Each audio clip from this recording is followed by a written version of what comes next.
আমি বুঝতে পারছি না আসলে এই যে বৈষম্য বিরোধী আন্দোলনের মাধ্যমে আজকে যে এই যে সরকারটি এসেছে, আমরা এত আশা করছি, এত আকাঙ্ক্ষা আমাদের মধ্যে, এত স্বপ্ন আমাদের মধ্যে, কিন্তু আমার তো মনে হচ্ছে না যে আমাদের সেই স্বপ্ন বাস্তবায়ন হবে কিনা। তার কারণ হলো গিয়ে আমারকে দিয়েই আমি আরেকটা ঘটনা আমি বলতে চাচ্ছি। এই 5ই আগস্টের পরে সাধারণ ছাত্ররা যেভাবে সড়কের মধ্যে ট্রাফিকের ব্যবস্থাপনা ফিরিয়ে আনার জন্য এই ছেলেরা কাজ করেছে, রাস্তা পরিষ্কার করেছে। এর পাশাপাশি আপনার গিয়া স্কাউট, তারপরে আপনার গিয়া রেড ক্রিসেন্ট, এরা যেরকম ছিল ঠিক তেমনিভাবে তো নিরাপদ সড়কচারী যারা সংগঠন যারা করছে, তারা তো সারা দেশের মধ্যে এই কাজগুলো করেছে। কিন্তু আপনারা দেশবাসী, আপনাদের কাছে আমি তুলে ধরতে চাই, ওই সময়টা ছিল আপনাকে সাকওয়াত সাহেব ছিলেন তখন স্বরাষ্ট্র মন্ত্রণালয়ের দায়িত্ব।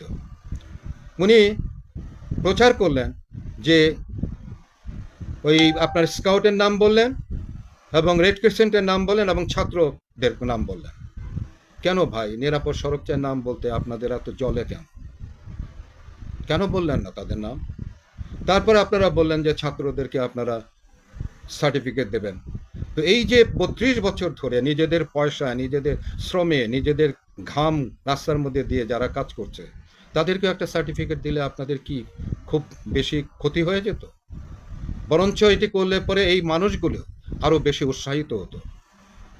তারা সড়কে যেভাবে কাজ করে, আমি তো বলেছি একটি কথা, যে নিরাপদ সড়কচারী সংগঠনের মতো আরেকটি সংগঠন যদি দেখাতে পারে, দেখাতে কেউ পারবে না। কারণ তারা নিজের খেয়ে নিজের পয়সায় বনের মোষ তারায়।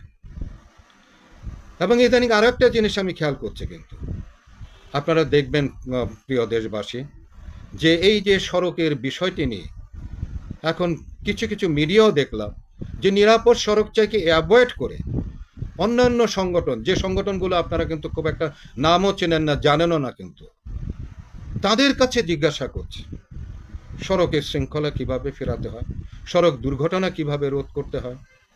তো আমি কি এই যে 32 বছরে যে দেশ কোনো কিছুই জানতো না, যারা বলতো যে সড়ক দুর্ঘটনা ভাগ্যের লেখন, কপালের লেখা, আল্লাহর মাল আল্লাহ নিয়ে যায়, সেই জায়গা থেকে এই জায়গায় নিয়ে এসেছি, তো আমাকে অ্যাভয়েড করা হচ্ছে।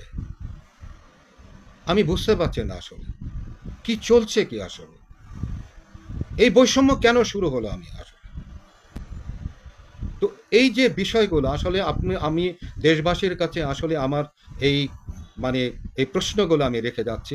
আপনারা এগুলো তাদেরকে জিজ্ঞাসা করেন, যারা এই ধরনের কাজগুলো করছে তাদেরকে জিজ্ঞাসা করেন যে তারা এই ধরনের বৈষম্য কেন করছে।